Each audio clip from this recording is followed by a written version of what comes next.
ઓમ નમો નારાયણ. હું અરુણાબેન પી ગોસ્વામી સુરતથી તમારું સ્વાગત કરું છું ઓરુસ કિચનમાં. તો આજે આપણે બનાવશું હોળી માટે સ્પેશિયલ શાહી ટુકડા રબડી.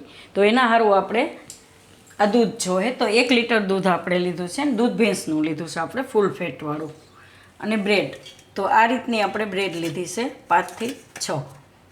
અને થોડોક આપણે બ્રેડ ક્રમ્સ લીધું છે અને દૂધનો પાવડર અડધો કપ જેટલું અને થોડુંક કેસર આપણે દૂધમાં પલાળીને લીધું છે. ઘી જોઈએ આપણે બ્રેડને તરવા માટે. અને ડ્રાય ફ્રૂટમાં આપણે કાજુ બદામ લીધા છે આ રીતે અને થોડાક પિસ્તા. અને આ આપણે ઠંડાઈ માટે થોડીક વરિયાળી અને તીખા અને એલચી. ખાંડ આપણે જોહે એક ચાહણી માટે જોહે ને એક આપણે રબડી બનાવવા માટે ખાંડ જોહે. એટલે આટલી વસ્તુ આપણે જરૂર પડશે. તો આમાં 2-3 સ્ટેપ છે, આપણે અલગ અલગ રીતે એ રીતે કરવું પડશે. તો પહેલાં આપણે દૂધને ગરમ મૂકી દેવું કે દૂધને આપણે ઉકાળીને ઘાટું કરવાનું છે.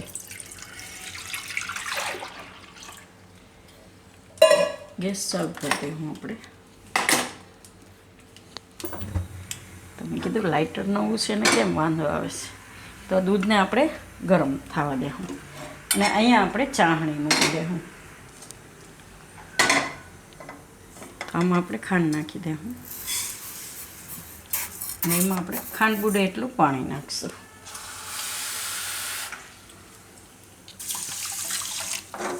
આ રીતનું ગેસ ચાલુ કરી દેવું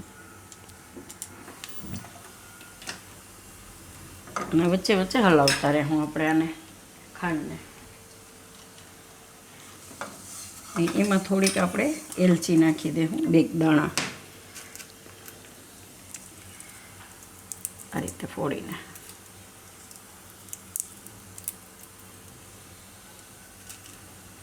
એટલે સુગંધ આવે એમાં એલચીની.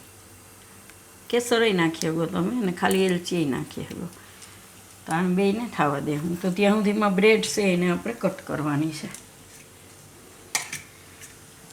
તો એને તમે આ રીતે ચોરસે કરી શકો અને ગોળે તમે કાપી શકો એમ. તો આને આપણે ગોળ બનાવશું.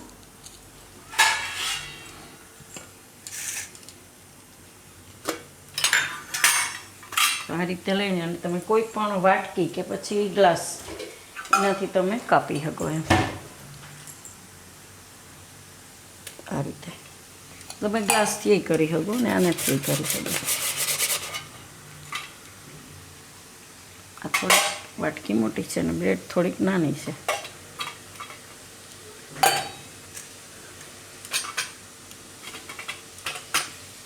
આને ગ્લાસથી આપણે આ રીતે કરશું એટલે એકદમ ગોળ થઈ જાય સરસ આ રીતની. તો તમે કોઈ પણ સાઈઝની બનાવી શકો એમ. અને આમનામય તમારે ટુકડા કરવા હોય તો એ કરી શકો એમ. થોડુંક મોટું તો કોઈ પણ લઈને તમે કાપી શકો એમ. તો બ્રેડ આપણે આ રીતે ટુકડા કરી લેવું.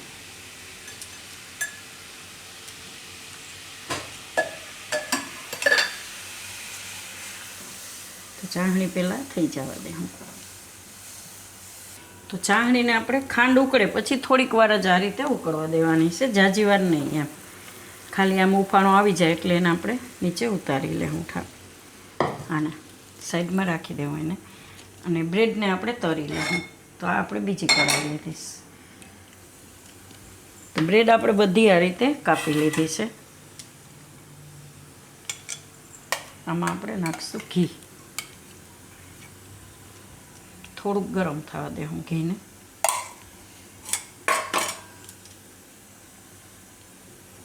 તો ઘી આપણે ગરમ થઈ ગયું છે. તો ગેસ ધીમો કરી દેવું. આમાં આપણે આ બ્રેડને તરી લેવું. તો ગેસ ધીમો કરી દેવાનો અને આને એકદમ સરસ કડક થાય એવી તરવાની છે ઘીમાં આપણે.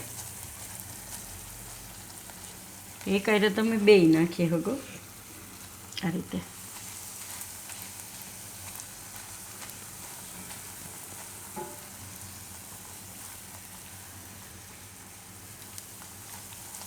આને આપણે તરી લેવું.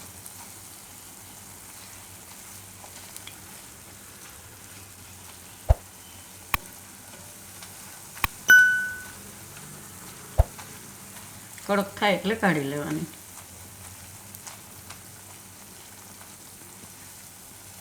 તો આને આપણે આ રીતની તરાવા દેવાની. આ રીતનો કલર થઈ જવો જોઈએ. તો એને આપણે સીધી નાખી દેવું ચાસણીમાં. તો ચાસણીમાં થોડીક વાર એને ડુબાડી રાખશું એટલે મીઠું થઈ જાય એમ. તો બધી બ્રેડ આપણે એ રીતે ચાસણીમાં ડુબાડી દેવું.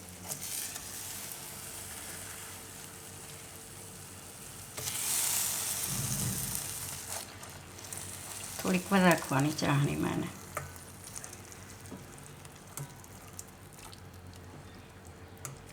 તો બીજી આપણે એ રીતે બનાવી લઈશું. એવું લાગે કે ઘી વધારે થઈ ગયું છે આપણે તો ગેસ થોડીક વાર બંધ કરી દેવાનો.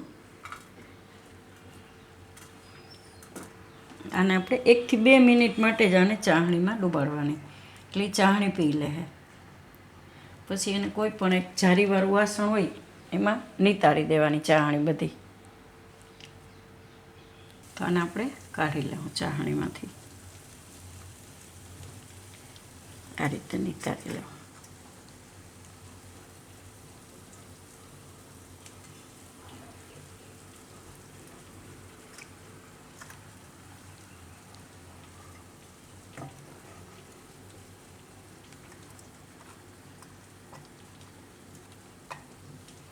બીજી આપણે એ જ રીતે બનાવી લેવું. તો આપણે બધાએ આ ટોસ્ટ તૈયાર કરી લીધા છે આ રીતે. એમાં ઉપરથી થોડુંક આપણે આ રીતે ગાર્નિશ કરશું. પિસ્તાની કતરણ નાખશું.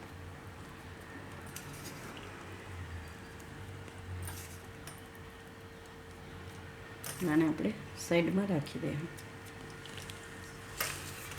અને દૂધને ચોઈ લેવું. તો આ ઘીને તમે ગમે એ શીરો કે ગમે એ બનાવવામાં વાપરી શકો.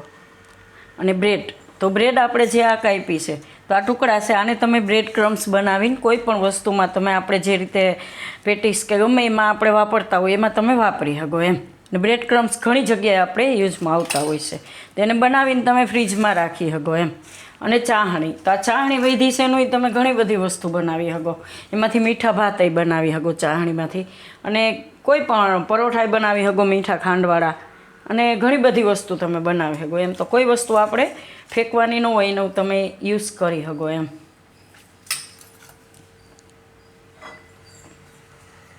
હવે દૂધ જોઈ લેવું. તો દૂધ આપણે ઘાટું થઈ ગયું છે, થોડુંક દૂધ બળીને આ રીતનું થઈ ગયું છે એમ. તો હવે એમાં બીજી બધી વસ્તુ આપણે નાખી દેવું. તો આ કેસરવાળું દૂધ. તો કેસરની એકદમ એમાં ફ્લેવર આવી જાય અને કલર આવી જાય એકદમ સરસ.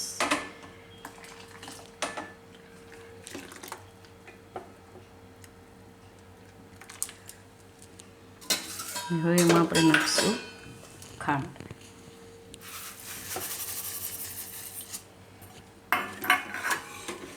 તો તમે ખાંડની જગ્યાએ સાકર વાપરી શકો. તો કોઈ પણ વસ્તુ વાપરી શકો. અને આમાં આપણે નાખી દઈશું ડ્રાયફ્રૂટ. થોડુંક ગાર્નિશ માટે રાખશું. થોડુંક આમાં નાખી દઈશું આપણે કાજુ ને બદામ અને થોડાક પિસ્તા. પછી એને થોડીક વાર ઉકાળી લેવું આપણે. અને આને આપણે પીસી લેવું મિક્સરમાં. તો આને આપણે પીસી લીધું. વરિયાળી, એલચીને તીખા આખા.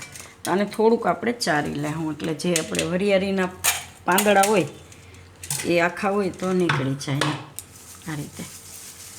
વરિયાળીને આપણે ઓલું વરિયાળીના નહીં સોરી એલચીના પાનને આ બધું આ રીતે નીકળી જાય જે પીસાણું ના હોય એ. એકદમ મસ્ત સુગંધ આવે છે.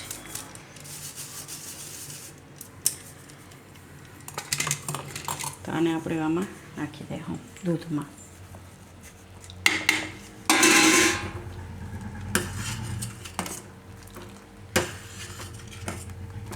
આને આપણે ઘાટું કરવાનું સરસ. એટલે બને એટલું દૂધ બાળવાનું ને ઘાટું લેવાનું દૂધ. અને હવે આપણે જે દૂધનો પાવડર છે એમાં આપણે થોડુંક દૂધ નાખીને મિક્સ કરીને નાખી દઈશું એમાં.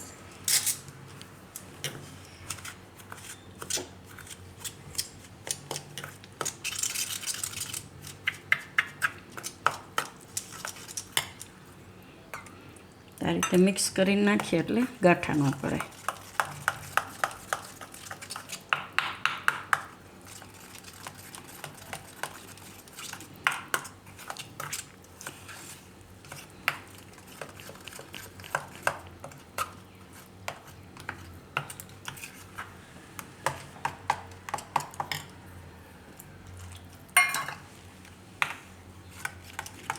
અને આપણે આમાં નાખી દઈશું એટલે ઘાટું થઈ જાય.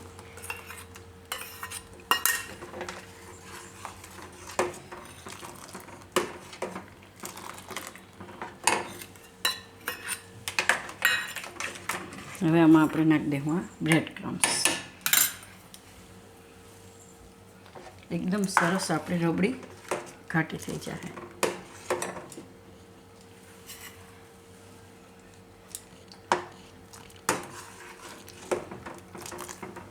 હવે થોડીક વાર આને ઉકાળી લેવું આપણે,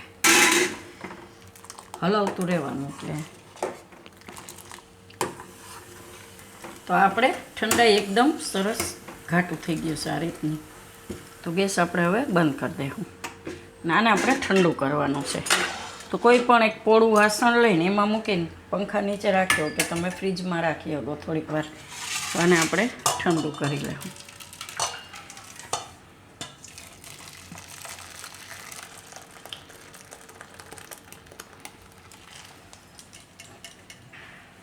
ઠંડુ થવા દેવું. તો આપણે હવે ઠંડુ થઈ ગયું છે. જે ઠંડાઈ બનાવી હતી એ આપણે એકદમ સરસ ને ઘાટી સરસ થઈ ગઈ છે આ રીતની. તો આને આપણે સર્વ કરીશું. તો સર્વ કરવાનું કે કોઈ પણ એક પ્લેટ લઈ લેવાની, એમાં આપણે આ શાહી ટુકડા એ મૂકવાનું આ રીતે.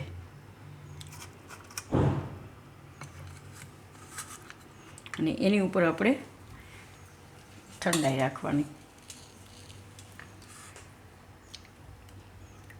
એકદમ સરસ રબડી જેવો સ્વાદ આવશે આનો ખાવામાં.